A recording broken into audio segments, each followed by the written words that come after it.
we're going to work on equipping and sharing tools with you today to help raise your level of confidence in the application and in the measure of unconditional positive regard.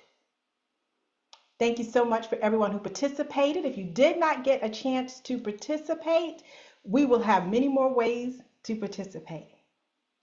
So let me share with you what comes to mind for me when I think unconditional positive regard.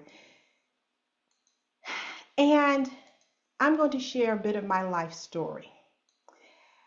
I was sent by my church with a team of missionaries to the Philippines, and we were sent to rescue women who were being sexually trafficked in brothels. During training, we were told not to show any hostility or aggression towards the predators.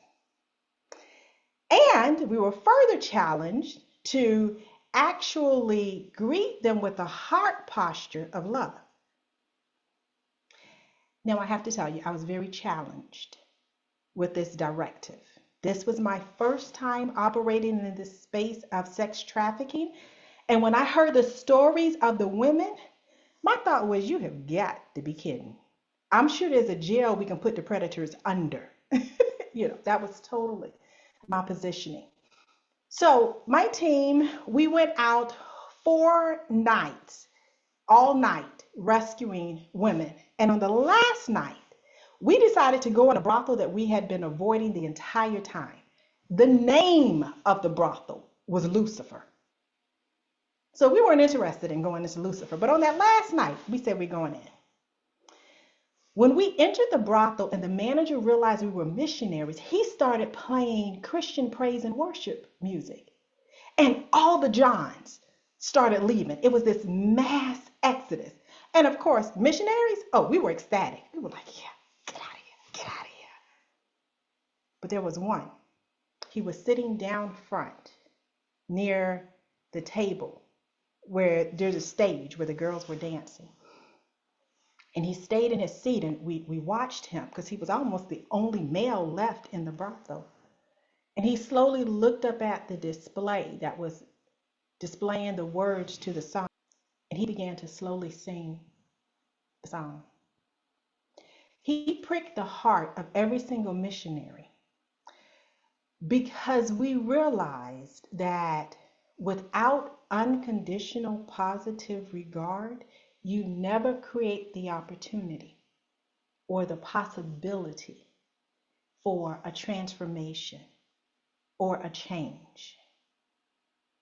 And so when I think unconditional positive regard, ironically, I think of my time in Lucifer.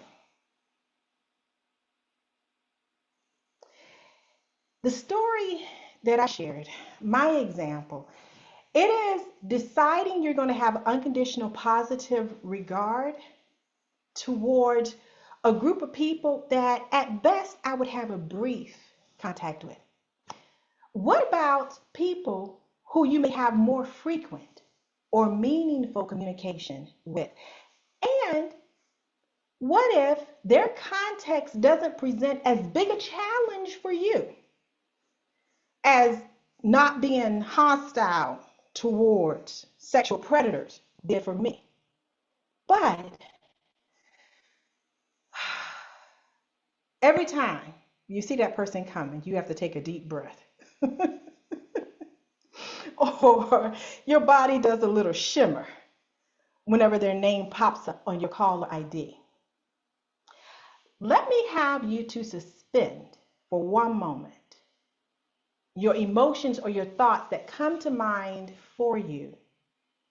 And I want to invite you to open the door to a perspective that it may be that they're not just annoying, but maybe they're wired differently. And is there the possibility that if you don't focus on the difference between you, that there may actually be common ground between you? Let's have some fun. Let's explore this concept of engaging or developing unconditional positive regard towards people who just may be wired differently. Okay, we're about to have some fun. Okay, so what I'm going to ask is, I am going to show two options. If what is on the right is true of you, I want you to turn your camera off. If what is on the left is true of you, I want you to leave your camera on. Again, if on the right is true, turn camera off. If on the left is true, leave camera on.